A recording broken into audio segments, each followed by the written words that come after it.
Sige, maayong hapon sa tanan. Ganina, murag nadungog ninyo itong mga... Okay lang ba? Magkuhan lang, no? Kanang native lang nato nga sinultian. No?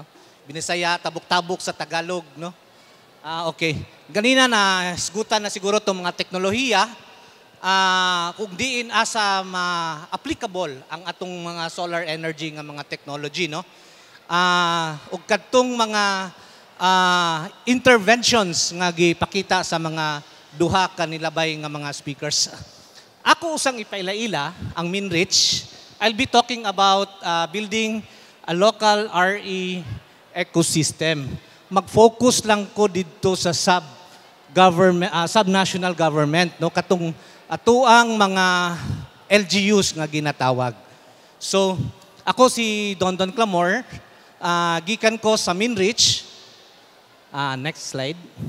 Sige. Akong ipailaila usa kinsa si Minrich ug unsa among ginabuhat. No, si Minrich dili usa ka organization. Usa kami ka project nga gipadagan sa tulo ka organization. Unya ang inyong makita nga logo dito sa wala mao ang amo ang mga conveners. Ang nagpadagan niini mao ang Peace and Equity Foundation. Usa siya ka NGO gatabang sa mga social enterprises sulod sa Mindanao, particularly sa mga areas ng Bukidnon, Sultan Kudarat, Zamboanga, Sibugay, tabangan ang mga gagmayng negosyo, no? Nga mulambo pinaagi sa mga interventions, no? Financial, technology, apil na dinhi ang renewable energy.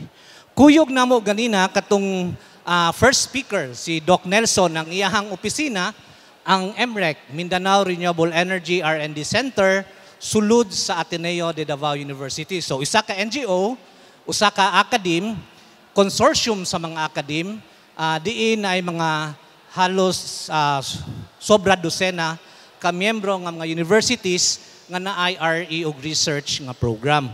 Ang ikatulo nga convener namo nga nagalili sa atong programa, nadungog na ninyo ganina, samtang gihisgot-hisgutan ni Ma'am Hilda ang ilang mga project, mao kini ang Mindanao Development Authority. Isa siya ka government agency nga nagatanaw didto sa development, sa economic development sa Mindanao, ug apil niini ang programa sa pagduso sa usa ka sustainable, hinlo ug kanang quality nga enerhiya masuporta sa atong mga economic activities sulod sa Mindanao, kana si Minda. Si Minrich, ang trabaho niya mas naami sa advocacy, coordination, mo na gusto na mo makig-ambit didto sa mga nagkalain-lain nga mga organisasyon sulod sa Mindanao, kay gusto na mo nga kanang mas strengthen, solido ang atuang suporta didto sa usa ka alternatibong enerhiya, no? So we coordinate, hopefully we can create an ecosystem nga magduso niining atong pag-transition into renewable energy. So kining RE gipakita ganina, dili lang siya ingon nga makapasiga sa atong mga panimalay, kundili mag-power siya sa ato ang mga agricultural activities, economic activities. So, unta ang RE atong lantawon, dili lang pagpasuga, kundili para i-power ang atong economy para makagawas ta sa kapobrehon. Okay? So, nganong kinahanglan man namo ang isa ka ecosystem? Kay kung daghan ang maghisgot-hisgot niini o daghan ang magsuporta niini nga mga sektor, mas paspas kini mahitabo. So kung mo uyon o muduyog ang mga academe, ang mga NGOs, mga negosyante, mga solar installer, ang gobyerno, ang financial institutions nga naa dinhi, mas paspas kini mahitabo. Atong hisgutan unya paunsa ni siya mapapaspas, no? Ikaduha, ang pinaka tumong gyud namo dinhi is that makapasar kita og mga polisiya sibo sa renewable energy or kanang dapig didto sa renewable energy. Gusto nato nga ang atuang mga local government units, barangay man na, syudad man na, munisipyo man na o probinsya, nga magduso sila og mga polisiya para pagsuporta sa usa ka kanang pagdevelop og mga RE technology. Apil na diha ang solar. Nganuman, ang RE technology, ang renewable energy, dili lang siya solar, pwede po siya sa hydro, pwede po siya biomass, no? Wind. So, pwede ka na mahimong malahutayon kung naay mga igong polisiya nga ato ang pwede sandigan dito sa ato ang mga local government units. So, muna, kinahanglan sila. Pero, dili lang si local government, no? Dili lang cities, provinces, municipalities. We also would like the private sector to join us. We would like the communities, no, to support this advocacy. And we have, gusto po nato ang mga development partners nato, no, mga NGO, CSO, POs, cooperative, to also support this advocacy on renewable energy. Next slide, please. Okay. Katong pinakatumong dinhi sa ako ang topiko, mao ang unsa ang rolyo sa subnational o government, subnational government didto sa solar energy. Number one, policy support, no? Gisulti ganina ni Ma'am Juris nga ang Negros nakaduso na og mga polisiya nga nagahatag og insentibo didto sa ilahang mga naga-develop or naga-adapt og renewable energy technology. Naa na sila RE code, naa sila RE plan, busa ang tanan plano sa LGU o sa probinsya naay mapunduhan, no? Kanang mahatagan og pondo sa LGU. Busa dako kaayo ang tsansa nga mahitabo kini ug maplastar kini. Asa man ta nakakita og kanang LGU nga naghatag og 1%, no, sa ilahang local budget every year, annually. So, kada tuig na ay gina-set aside ang probinsya para pag-develop lang. Na ay gina-set aside nga pundo para pag-develop, pag-rehab o pag-plastar o mga RE technologies nga musuporta sa ilahang panginahanglanon. Busa, dito ta makakita og mga hospital nga gadagan sa renewable energy. No? Nana po tayo makita ni ini sa CDO. Nanay mga hospital nga gadagan og renewable energy. Mga eskwelahan din sulod sa ato ang dakbayan sa Davao, naanapoy mga pipila, naanapoy mga renewable energy. Naadiha ang Ateneo, ang Malayan, no? Naanapod. O ang mga establishment. Kana, number one, policy support. Kay kung naay polisiya, bisang kinsa pa ang mahimong mayor, mahimong gobernador, o mahimong leader sulod sa usa ka kanang local government unit, dili mausab mao ang ato ang mga polisiya. So magpuli-puli man na sila diha, ang programa sa RE magpabilin kung naay igo nga polisiya. Ikaduha, ang paghatag og incentive og subsidies sa pag-adapt og solar. Nganuman, mahal manggod ang magsugod og usa ka solar. Ang upfront cost na ay mga LGU nga gahatag og insentibo kadtong gusto mo tabok from a solar from a fossil-based energy source to renewable. Busa na ay mga tax break, no? Ang fees nila mubo. So naanay mga syudad ni ana. Sad to say, wala pa na dinhi sa Davao. Mao na nga kung asa man ta naggapuyo karon, asa man ta lumulupyo, pwede gyud nato kumbensihon ang atong mga mayor, ang atong mga sanggunian, no, kay naa man ay Committee on Energy, no, nga mag-adapt sila og mga polisiya. Dili lamang polisiya pagsuporta sa RE, kundi i-appeal na po nila ang paghatag og insentibo sa kinsay mutabok didto sa RE. Ito. Ikatulo, ang gobyerno pwede musulod og usa ka public-private partnership. Mga proyekto nga dagko kaayo nga dili kaya sa gobyerno punduhan ang maong proyekto, pwede niya kumbinsiho ng mga private entity to also invest, no? Mahimong kabahin o mahimong manag-iya. Dili lang ang gobyerno, ang private sector pod pwede mahimong manag-iya didto sa usa ka proyekto nga gipunduhan sa kwarta sa gobyerno ug sa ato ang mga private sector. So kana. So PPP, daghan na og mga project nga PPP. Ang atong kanunay madunggan sa PPP kana mga infrastructure, dalan, no, mga dagko kayo nga kuan. Karon atong kumbinsiho ng atong mga lideres sa ato ang gobyerno, pwede ba ta musulod sa PPP pero dito sa power generation sa RE? So mga ingon-anang klase nga mga isgutanan nga pwede suportaan maoy pwedeng rolyo ni local government unit. Sige.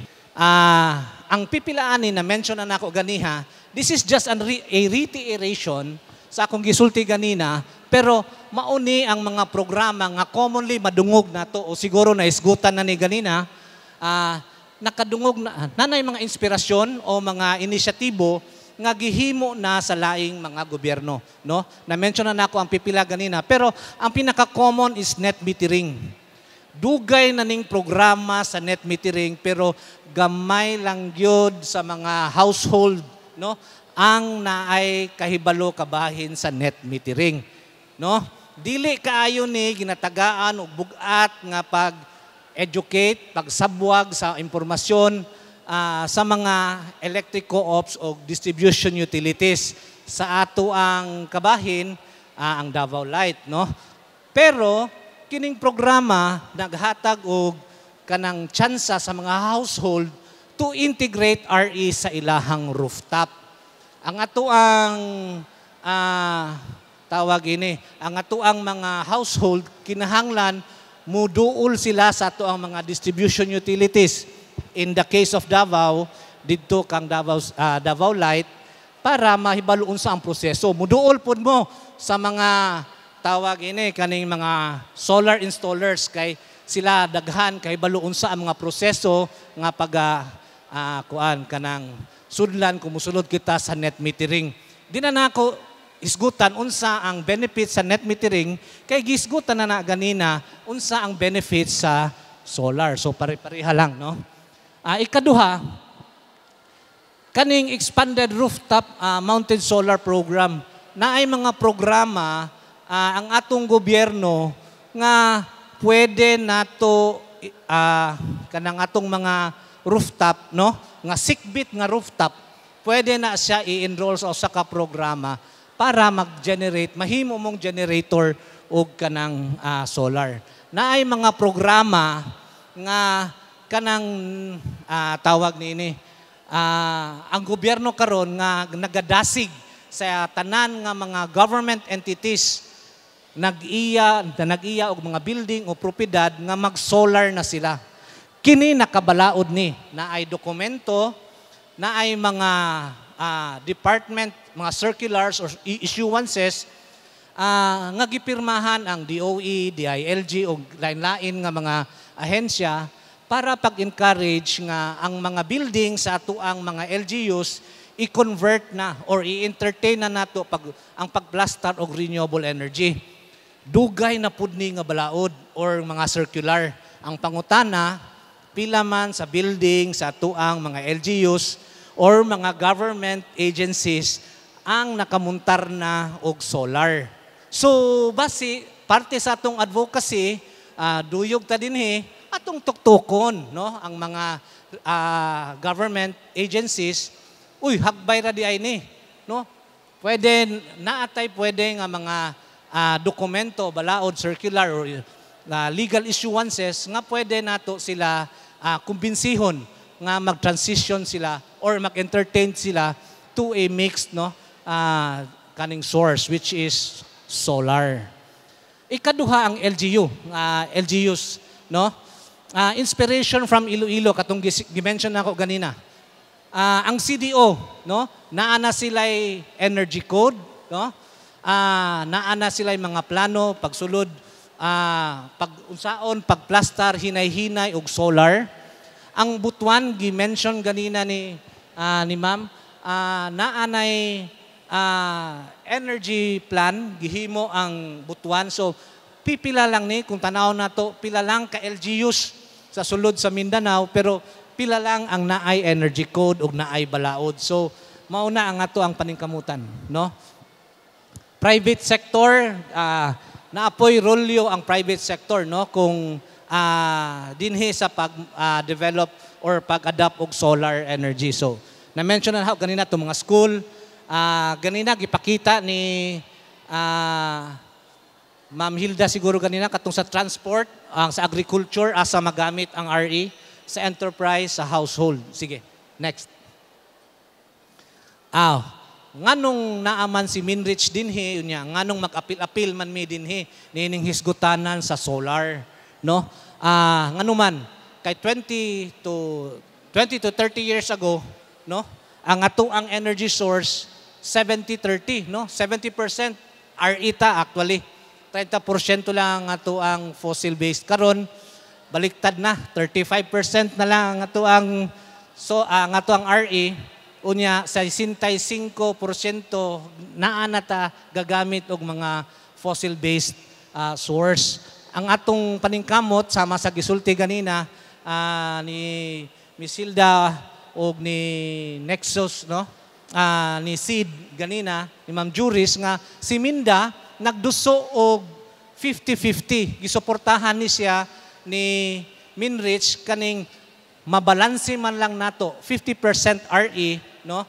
Didto sa panahon sa 2030. Unya kung atong kwintahon sa atong mga kamot, makwinta na kanusa ang 2030. 5 na lang na katuig gikan karon. So paspasan nato, unya ang pinakadali ma-deploy nga energy source is always kining solar, no? Maghimo man kag hydro dam, lisod kayo, no? Pila pa na daghan tag-agian, no? Kung kanang solar, 2-3 ka semana plaster na ug mudagan na, no? Again, gusto ni Minrich, ang agenda niya is again naami sa government policies and financing. Na-mention na nako ganina ang policy dili sa financing. Kay bisan unsa ta ka kumbinsido sa teknolohiya ug ang teknolohiya dili nato ma-access tungod sa kamahal, pakyas gyapon. So naagyoy rolyo ang ato ang mga financing institution sama sa bangko ug mga kooperatiba, no?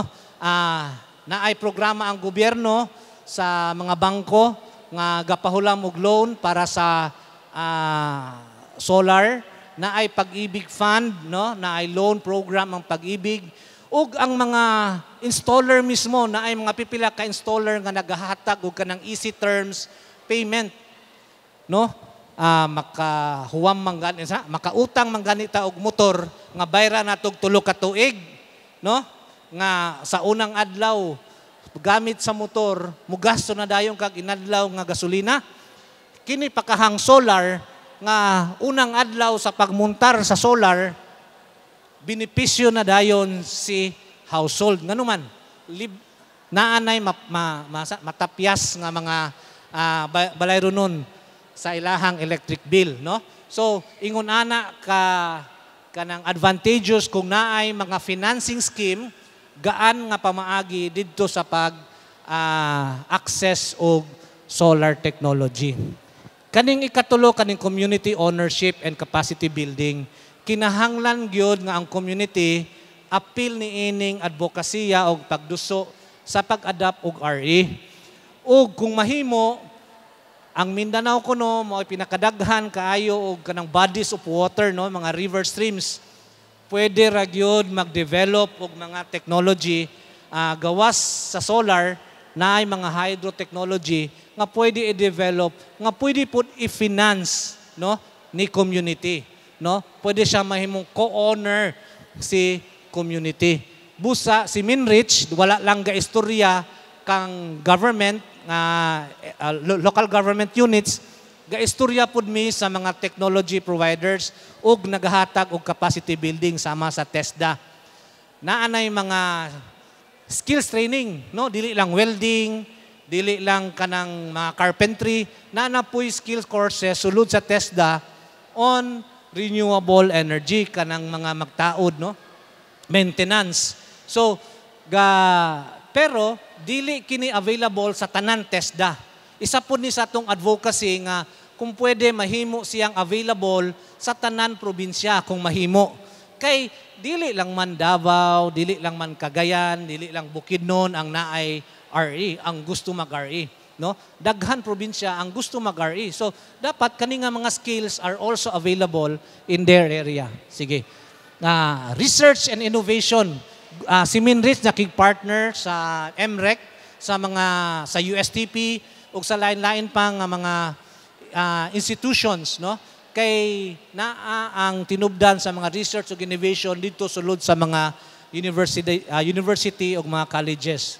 Lastly, kaning public awareness and engagement, mga susama ni ining klase nga mga tigom nga ginapahitabo ni Mindanao Go Solar, no? Maayo gyud nga kanang naay tsansa o venue ang mga public nato makadungog ug makaapil sa mga hisgutanan kabahin sa renewable energy. Next. Okay. Kini ang challenge na-mention na nako or nalakbitan na nako ni ganina katong funding lagi, no? Kinahanglan gyud nato og naay gwapo nga funding scheme, financing scheme. Na dako kaayo ang gap didto sa technology, paspas na ang technology, available na kaayo ang technology, pero dili pagihapon ingunana ka-accessible ang atong mga finances, no? Tawag ani kaning mga paunsa nato makabot ang technology sa gaan nga pamaagi, no? Scaling solar, no? Okay. Naa na po'y mga paningkamot, no? Ang kaning nga mahimong paspas mapadali ang kaning pag-adapt sa solar sa RE. Apil na diha ang solar. Naay mga programa ang gobyerno sa ilang energy efficiency, no? Murag last year lang na ay gipakanaog nga executive order, ginapapaspasan na ang mga energy efficiency nga program sa gobyerno. Ikaduha, naanay paningkamot hinay-hinay nganuman nipirma man gud si DILG ug si DOE para sa kanang mga programa para kanang energy efficiency, no? Naa sila gipirmahan.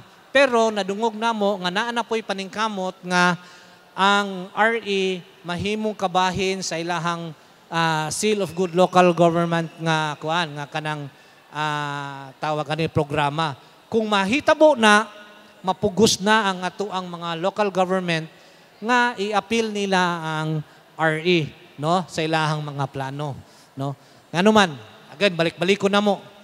Kung naamanggoy suporta sa gobyerno, mga polisiya, ma-appeal gina sa ilahang plano o kanang plano pwedeng kapunduhan matag tuig. Again, balik-balik na ni, encouraging community participation.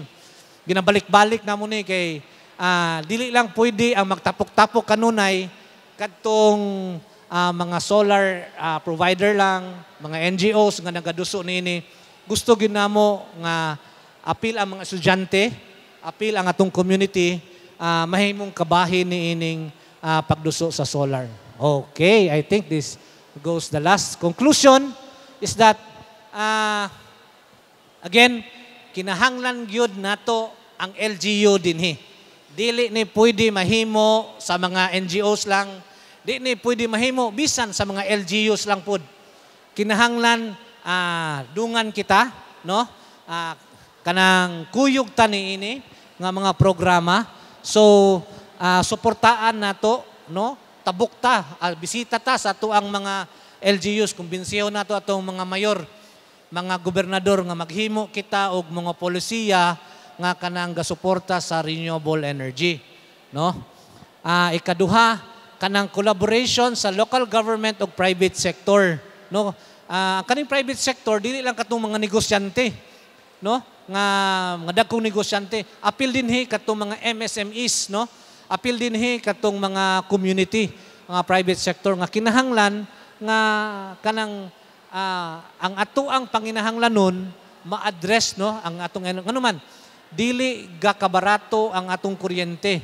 Matag karon og unya mo spike, no, mo saka ang atoang tawag ani balay ronon sa kuryente. Og kung naaga ni hulga, no, nganuman siguro hisgutan ni sa kitay mosunod sa kuha nga speaker, naay mga coal plants nato nga pa-close na. Kinahanglan na sila i-repurpose. Pero sa dihang programa, ilahang pagabakantihan ang pila ka megawatt, no? Kay kung i-repurpose na sila, ang pangutana ang muhulip ba sa ilaha, kaya ba to hulipan tong mawala nga tong biyaan nga megawatt, no, nga energy generation, no? So hulga na gani ang ato ang ginasaligan karon nga Agus Pulangi, ang isa ka station niini i-rehab na pod sunod tuig. Unya og mawala ni sila, kinsay muhulip niini, no? Lisod, no? Lisod kaayo. Mao na nga kinahanglan ginato ang solar kay paspas kaayo. Kinahanglan nato ang private sector nga paspasan nganuman. Kay kung dili ta andam og ato laning paabuton nga muundang ang ilahang mga serbisyo, mubalik ta sa sitwasyon atong mga nilabay nga 2012-13 nga magsigi kita experience og power blackout nga tagduha ka oras, tagtulo ka oras, ang uban probinsya tagtunga sa adlaw. So lisod kaayo ang ekonomiya sa ato ang lokal kung ingonana ang mahitabo, no? Ikatulo, ang rolyo ni Minrich. Dili lang si Minrich, pati ang mga partners ni Minrich, pati na ang mga organization, sama sa Nexus, ang SEED, ang Mindanao Go Solar, ang MREC, ug tanan siguro nga mga institusyon nga nagaduso niini para paghulma sa consciousness sa ato ang dakbayan kaparte aning renewable energy. Ug wala na gyoy lain tang kapadulngan kundili padulong na gyud ta sa mga RE source. Sama sa slogan ni Mindanao Go Solar, unsa kanito? Ni Greenergy ba to? Higher the sun. Kay libre lang man na. Way bayad gamit sa adlaw. So gamito na to unsay gihatag sa Ginoo energy gikan sa adlaw. Okay, diha lang siguro ko kutob. Next. Okay, kung wala mo matagbaw sa ato ang panaghinabi karon, pwede mi ninyo bisitahon naami email nga inyong makontak, na telepono, no? Facebook, inyong mabisita sa Facebook. Kung gusto ninyo og kanang conversation, no?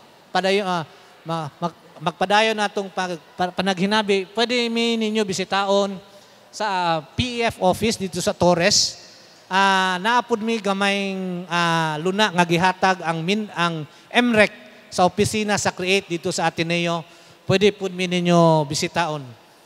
Okay. Daghang salamat ug mayong hapon.